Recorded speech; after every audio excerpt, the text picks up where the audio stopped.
The sky above Talaris was red and wide, streaked with clouds that glowed faintly as the sun sank behind the horizon. The floating cities seemed quiet from above, but the streets below were full of worry. People hurried through narrow walkways, carrying supplies, helping the wounded, and whispering about what was coming next. The Talaran had lived on Talaris for thousands of years, and they were gentle and clever, but their thin bodies and fragile bones made them weak against the growing threat outside their skies. Lyra walked along a high bridge, her steps careful on the smooth metal. She had been in the council chamber all day, arguing and pleading with the elders.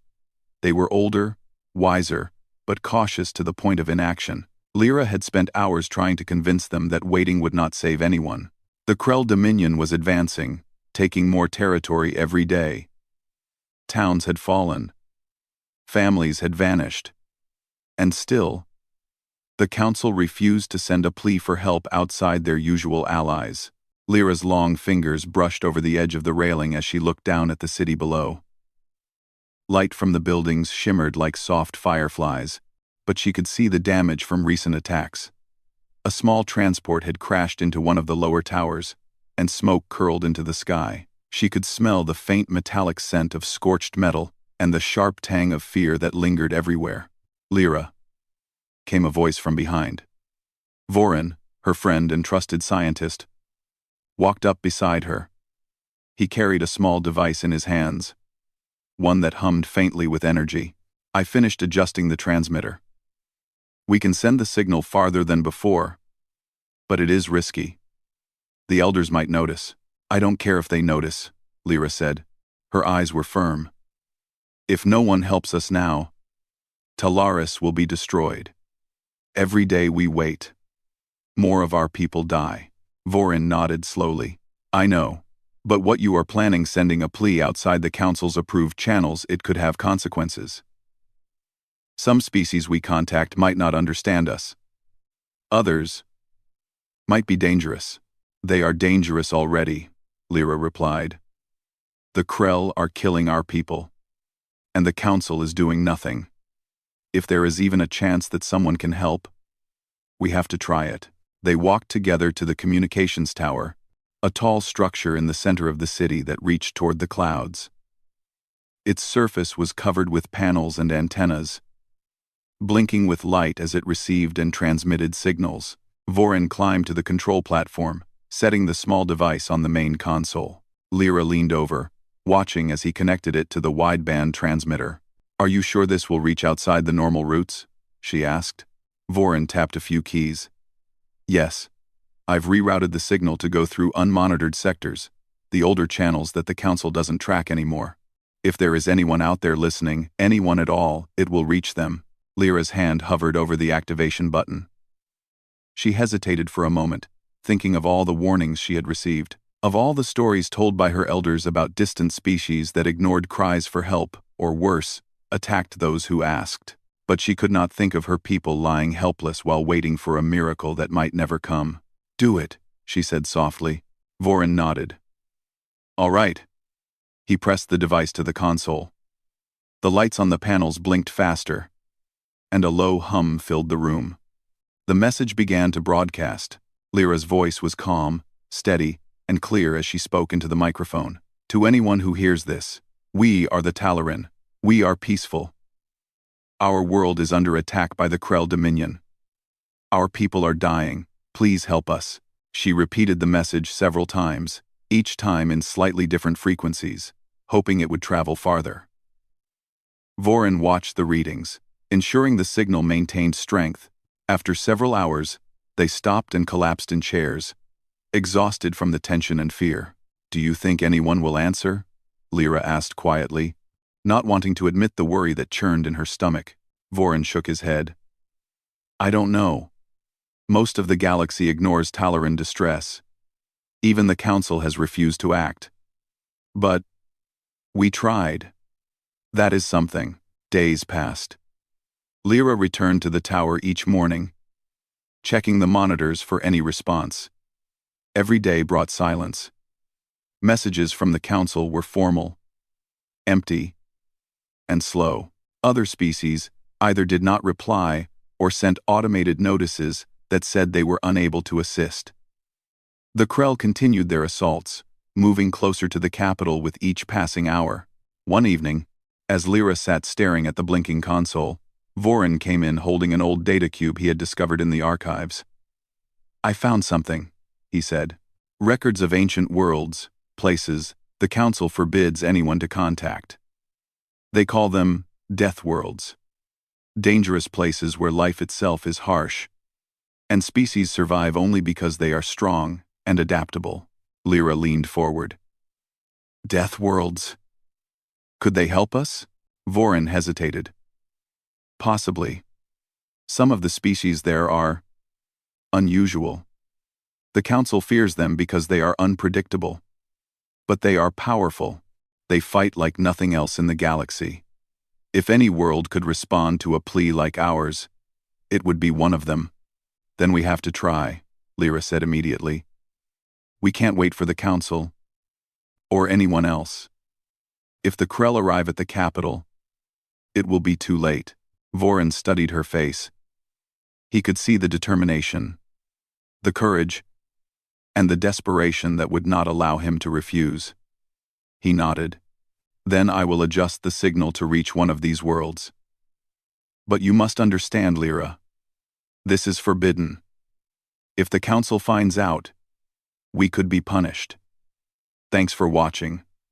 And also you not mine out." "Punished?" Lyra asked, her voice sharp. "Do you think I care if I live or die? I care about my people. That is all that matters now." They worked through the night, rerouting the message through ancient frequencies that led to the coordinates of one particular death world. It was a red-flagged planet, known to all in the archives as Earth. Dangerous, chaotic, untamed. The Council had sealed it off centuries ago. Finally, the message was ready. Lyra pressed the activation button with trembling hands.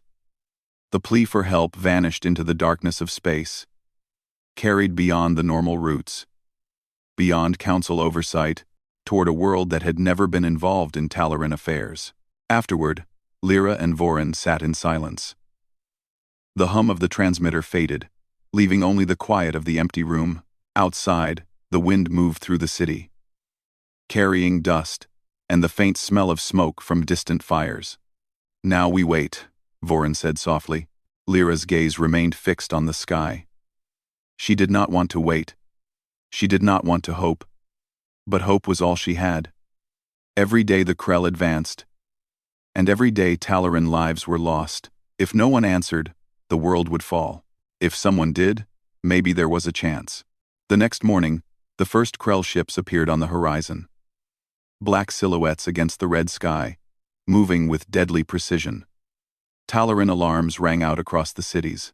Families ran to shelters, citizens scrambled to aid the wounded, and Lyra felt her chest tighten with fear and determination. "Stay calm," she told herself. She ran to the communications tower to check for any sign of a reply. The console still showed only empty channels and static.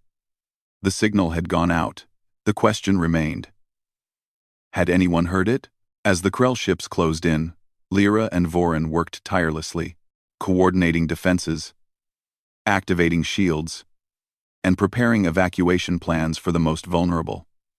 Every hour brought more attacks, more destruction, and more despair, but still, neither of them stopped watching the monitors, hoping, waiting, praying for a response. The red sun sank lower, turning the sky dark. Fires burned across the lower districts, and the first volleys of Krell plasma streaked through the air. Citizens crouched in shelters, clutching each other and whispering prayers. Then, as night fell over Talaris, a faint signal appeared on the console. It was distant, almost indistinguishable from the static, but it was there. Lyra leaned forward, heart racing. She saw the pattern forming. It was not a council transmission, not an automated reply. Something entirely new. Her fingers shook as she tapped the console. Vorin leaned over her shoulder, his eyes wide. "Could it be them?" he whispered. Lyra held her breath. She did not know. All she knew was that somewhere, Out in the vast darkness of space, someone had received their plea. Someone might come. The city trembled beneath another attack, and Talarin's screams filled the night. But in the heart of the communications tower, Lyra and Vorin watched the signal pulse and blink, a faint promise of hope. For the first time in days, Lyra allowed herself a small smile. Somewhere out there, in the deep and dangerous galaxy, someone had heard them, and maybe, just maybe, help was coming. Far from Talaris, deep in the black of space, the humans aboard Horizon Station were working quietly. The station orbited a gray, stormy planet and hummed with lights and the soft pulse of engines. Most of the crew were used to listening for signals, some of them routine, some from explorers, some from distant worlds reporting small emergencies. Nothing had prepared them for what arrived that night. Ethan sat in the communications bay, leaning back in his chair with a tired smile. He rubbed his eyes and yawned. "Another quiet night," he said. "I bet I could fall asleep right here and not miss a thing." Claire, the station's astrophysicist, did not smile. She leaned over her console, scanning frequencies for anomalies. "Quiet is fine," she said, "but quiet can also mean nothing is happening. We are supposed to detect changes, not fall asleep." Ethan laughed softly. "Detecting changes sounds serious. I like quiet better." "Quiet doesn't explode at you." Claire shook her head but kept looking at the screens. Then her eyes widened. "Wait. Stop moving. Did you hear that?" Ethan leaned over. "Hear what?" "The signal," Claire said. "It's faint, almost buried in static, but it's repeating." She tapped the console, filtering noise, isolating the strange pulses. The signal was irregular but structured, unlike any automated transmissions they usually received. Ethan's grin faded. "Is it from a known council frequency?" "No," Claire said. "It's old, very old, and desperate." She replayed the pulses slowly. Then she decoded a few words, strange and simple, almost like someone pleading. Ethan listened in silence as the message grew clearer. "They are asking for help," he said finally. "A world far outside the usual routes. They are being attacked." Claire nodded. "The Krell Dominion. I've heard about them in the archives. They conquer weak worlds quickly. No one stops them." Ethan rubbed his face. "So we found them by accident?" "Not by accident," Claire said firmly. "They are sending a wide signal, hoping someone will hear. And we did." The station went silent. Crew members slowly gathered around the consoles, looking at the strange data. The transmission included details of Talaris, the attacks, and how desperate the people were. It was simple, almost childlike in its tone, but full of fear. Ethan shook his head. "I can't believe the council hasn't done anything. These people are being slaughtered, and no one cares." Claire frowned. "That is exactly why the council's records are full of warnings about contact with these sectors. They say it is not worth the risk." Ethan laughed bitterly. "Not worth the risk? They are dying. Is that not enough reason?" Just then, the station's command room called a secure meeting. Claire and Ethan went with the transmission data to meet the human leaders. The room was filled with tall monitors, soft light, and a few humans in uniforms who looked calm but serious. Admiral Harris, a solid man with gray streaks in his hair, led the meeting. Next to him stood Maya, a diplomat who often worked with the Galactic Council. "Explain this," Harris said, gesturing to the consoles. Ethan tapped the screen. "We picked up a distress signal from a distant world called Talaris. Their species is peaceful and weak. The Krell Dominion is attacking them. The Council refuses to act. They are begging for help, and they might be the last ones left alive if no one goes." Maya frowned. "Are you suggesting we intervene without Council approval?" "Yes," Ethan said sharply. "If we do nothing, they die. If we act, we give them a chance." Harris rubbed his chin. "Earth has a reputation," he said slowly. "The Council considers us dangerous. They have labeled us a death world. They fear what we might do." "Because we survive," Ethan said.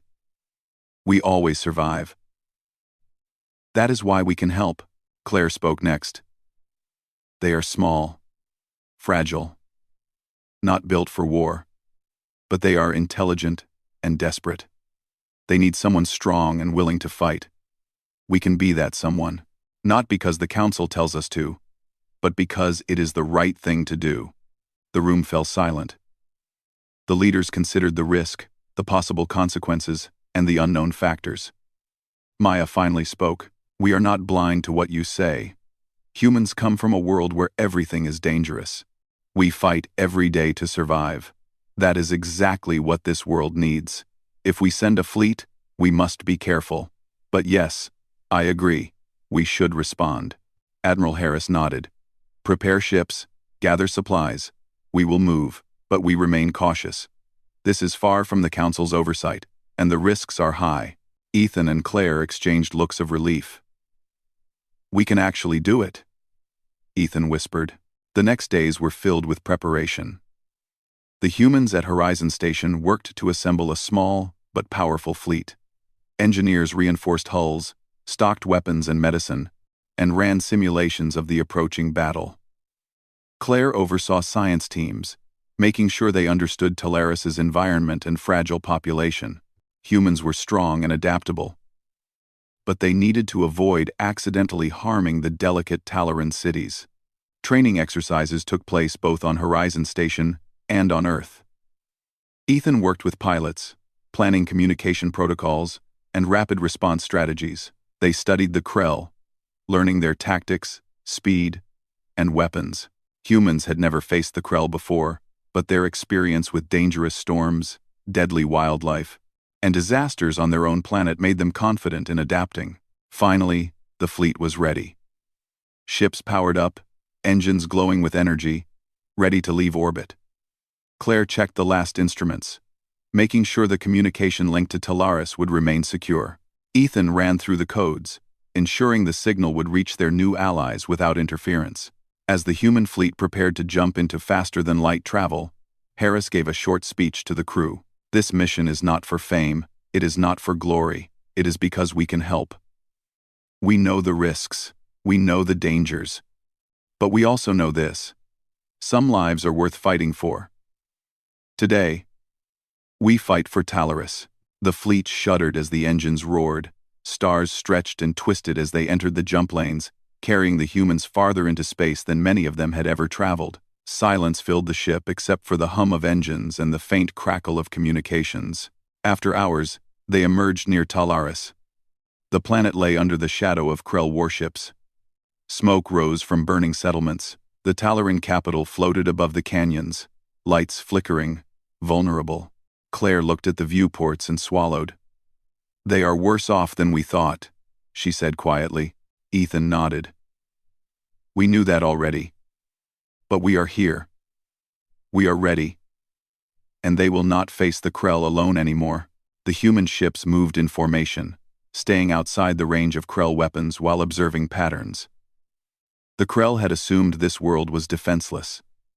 They had not expected humans to arrive at all. Open a secure channel, Harris ordered. Let them know we are here. Ethan sent the message. The consoles blinked as the transmission left their ships. A few tense moments passed. Then, from the Talaran capital, a signal returned. A young Talaran counselor appeared on the holoscreen. Her thin frame and pale eyes were a stark contrast to the human's solid forms. I am Lyra, she said. We did not expect anyone to answer. Are you really here to help? Ethan smiled. We are here. You are not alone anymore. We will fight for your world. If you let us. Lyra looked around her chamber. She could see fear, exhaustion, and disbelief on the faces of the council members behind her. Some were terrified of the humans. They had heard stories of Deathworlders unpredictable, dangerous, and strong. But now, seeing them standing in the stars above Talaris, ready to act, hope began to grow. Yes, Lyra said finally. We accept your help. Please. We need it. Claire recorded the conversation for archives, while Ethan relayed battle orders to the human fleet. They planned their first moves carefully. They could not land yet. Krell ships patrolled the skies, and any rash action could destroy Talaris.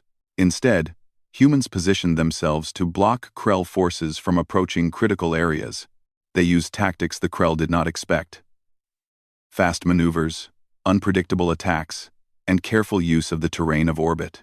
The Talaran watched as the strange new allies moved in.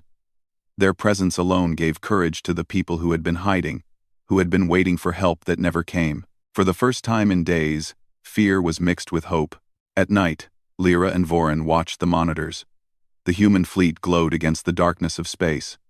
Lyra's hand rested on the console, feeling the faint vibrations of energy and life. "They are strong," she said softly.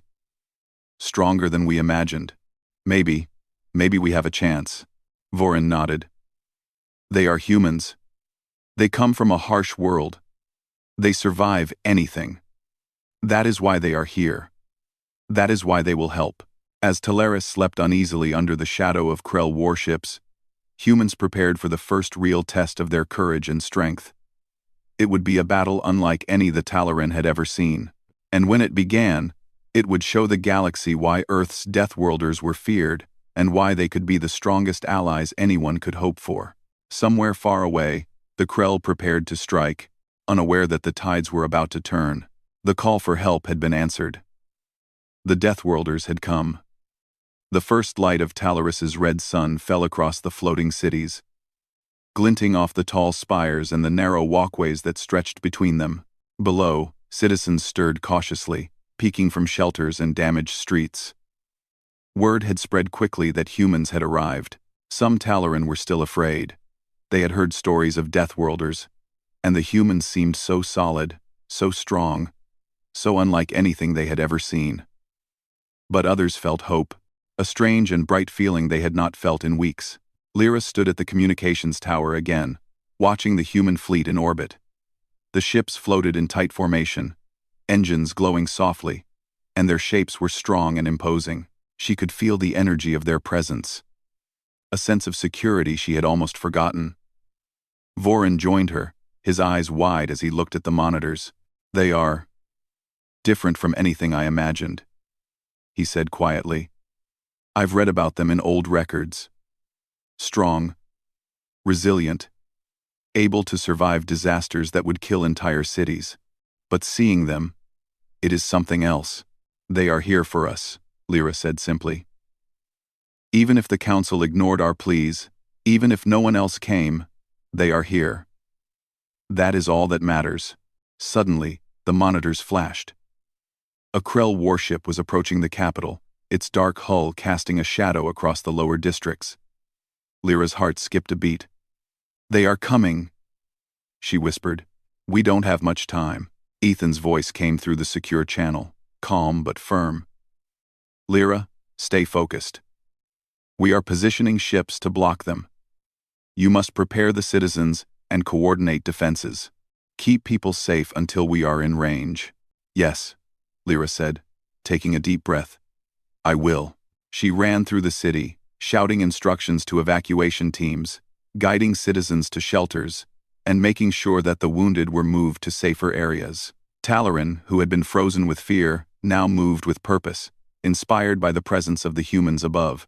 Vorin stayed by the communications tower, relaying information between humans and local defense forces. In orbit, the humans moved quickly and efficiently. Their ships flew in formations that were unfamiliar to the Krell.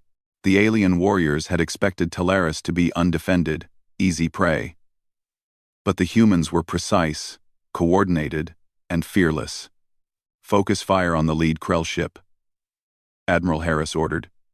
"Ethan, maintain communication with the Talaran defenses. Claire, prepare orbital scans of the city and surrounding canyons." "Yes, sir," Claire replied, her hands moving swiftly across the controls. She analyzed the landscape, identifying areas where Talaran platforms could be shielded and where Krell boarding parties might land. "We can create choke points in orbit and on the surface," she said. "If we position correctly, we can force the Krell into disadvantageous attacks." Ethan tapped into Talaran comms. "Lyra, we need your city coordinators to be ready for rapid response. If any Krell forces land, Evacuate civilians immediately and mark safe zones. Keep communication clear and calm. Lyra nodded, her fingers flying across the controls as she coordinated with teams throughout the city. The Krell ship fired its first volleys of plasma. The blasts streaked across the sky, hitting shields and empty streets. Fires erupted, smoke curling into the red sky. Citizens screamed and ducked. But thanks to Lyra's guidance, the wounded were moved, and shelters remained largely intact. From orbit, the humans responded immediately. Their weapons struck precise points on the Krell ship, disabling engines and forcing the alien vessel to maneuver awkwardly. The Krell had not expected resistance, especially not from a race they had never seen before. They attempted to regroup, firing more plasma at the floating cities, but humans anticipated their moves and positioned shields and decoys to protect the Talaran below. On the ground, Vorin watched the holographic map of the city. He could see Krell drop pods moving toward residential areas. He called out instructions to volunteer teams. Block the canyons. Use the emergency gates. Guide civilians to shelters. Now, Talaran citizens responded with urgency, moving through the narrow streets, helping one another, and following the instructions that humans and their leaders provided. Fear remained, but hope had replaced hopelessness. Lyra's eyes scanned the monitors. She saw the Krell ship struggling under human fire, its formations breaking. They can't believe what they are seeing, she whispered. Humans, they fight like nothing else. Meanwhile, in orbit, a smaller Krell squadron tried to flank the human fleet. Ethan's hands flew over the controls, guiding the ships through tight maneuvers. Claire, adjust shields on the left wing. Harris, we need a counterattack on the flank now. Claire complied instantly, directing energy to the shields while analyzing enemy movements. Within moments, the humans struck back, forcing the Krell ships into a retreating pattern.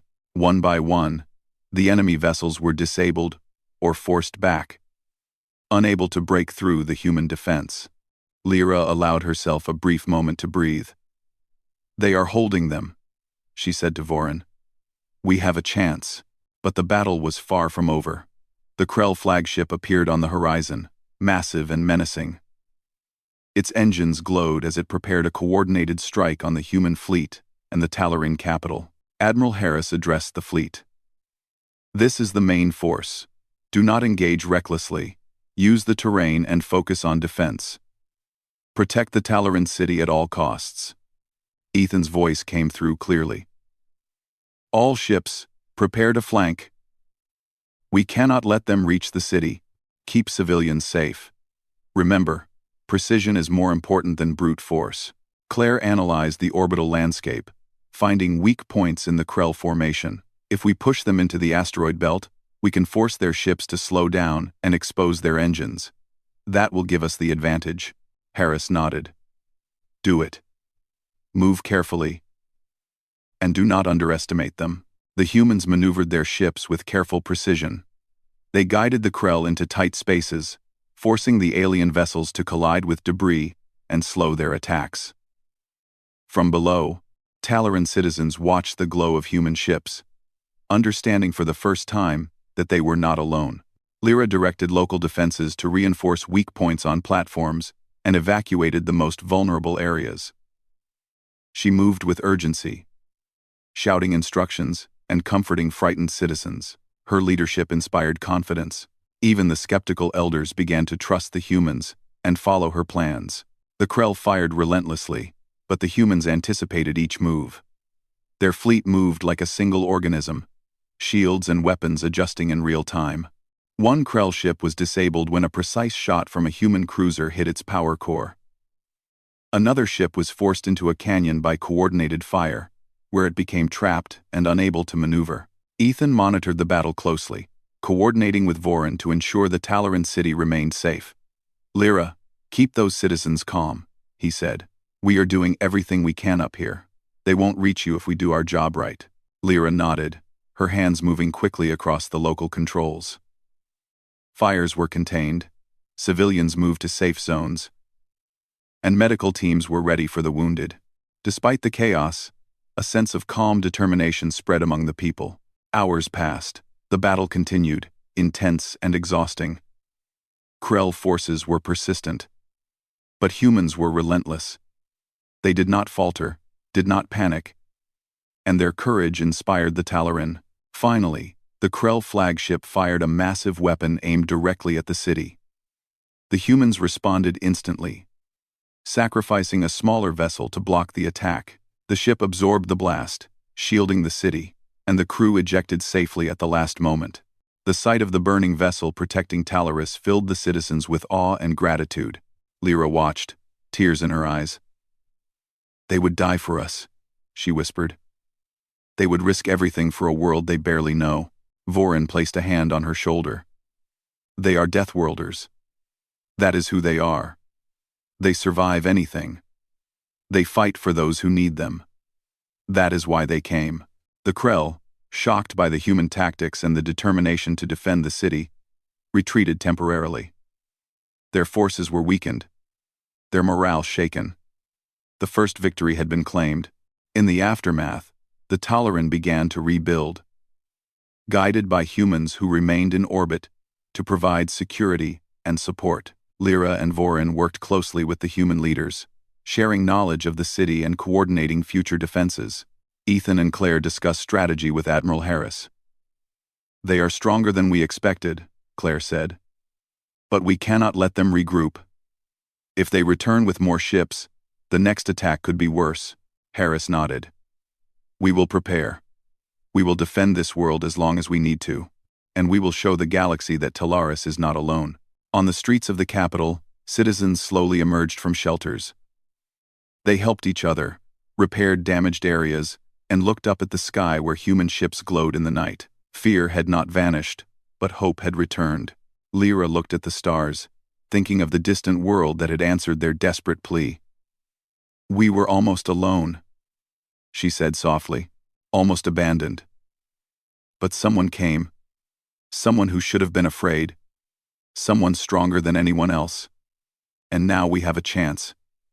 When the Pardix Steri, Vorin smiled, though he was exhausted. "The first step has been taken. The humans are here. They fight for us, and together, maybe we can survive." The red sun set over Talaris, casting long shadows across the floating cities. Fires burned, but so did hope.